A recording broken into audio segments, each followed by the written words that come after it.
Alors dans le monde musulman, chaque année, des millions de personnes célèbrent le Maoulid, la naissance du prophète Muhammad sallallahu alayhi wa sallam. Mais cette pratique est-elle réellement fondée sur le Coran et la Sunna? Est-ce une fête légitime ou une innovation introduite bien après l'époque prophétique? Aujourd'hui, nous allons explorer les avis des savants, les preuves scripturaires et la réalité de cette célébration. Le Maoulid divise les savants depuis des siècles.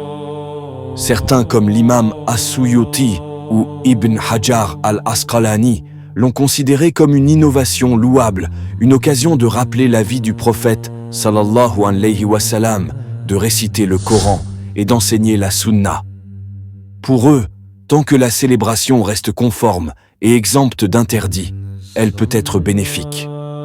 D'autres, comme Ibn Taymiyyah, Cheikh al-Fawzan ou Cheikh Raslan, affirment que le Maoulid est une innovation religieuse blâmable.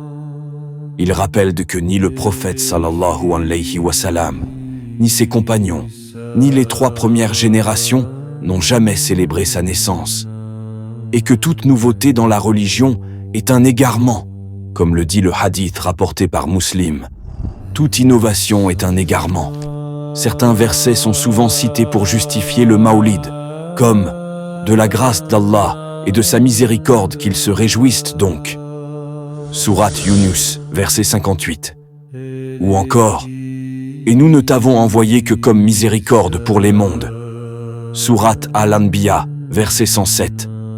Cependant, ces versets ne parlent pas d'une célébration annuelle.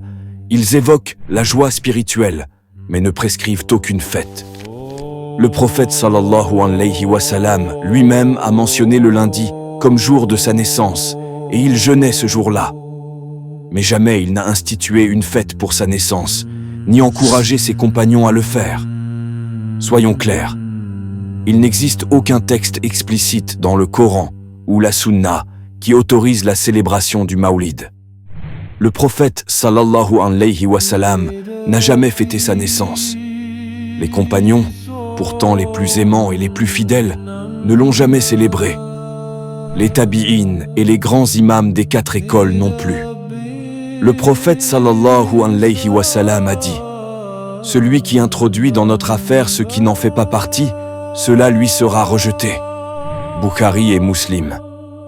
Et il a précisé « Nous n'avons que 2 fêtes dans l'islam, l'Aïd al-Fitr et l'Aïd al-Adha. » Le Maoulid est donc une pratique apparue plusieurs siècles plus tard, sous des dynasties qui ont introduit des éléments étrangers à la tradition prophétique.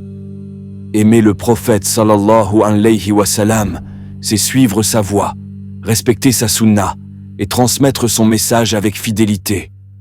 La meilleure manière de célébrer sa vie, c'est de vivre selon ses enseignements, chaque jour, et non d'inventer des pratiques que lui-même n'a jamais instituées. Qu'Allah nous guide vers la sincérité, la conformité et l'amour véritable du messager sallallahu alayhi wa sallam. Et toi, que penses-tu du Maoulid? Est-ce une innovation ou une forme d'amour mal comprise? Dis-le nous en commentaire, avec respect et sagesse.